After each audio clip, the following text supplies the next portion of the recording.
বাংলাদেশ নারী দলের গোলকিপার রুকনা চাকমা তিনি বাংলাদেশের হয়ে অসাধারণ খেলেছে এএফসি এশিয়ান কাপে।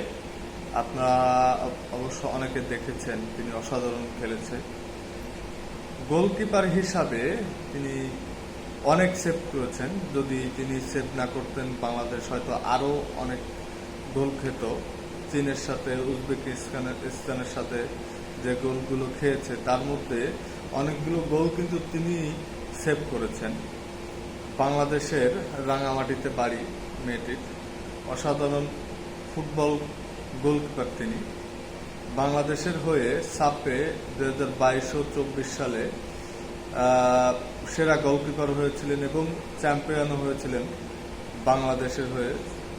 সাব চ্যাম্পিয়নশিপে দুইবারই 22 এবং 24 সালের দুইবারই সেরা গোলকিপার তিনি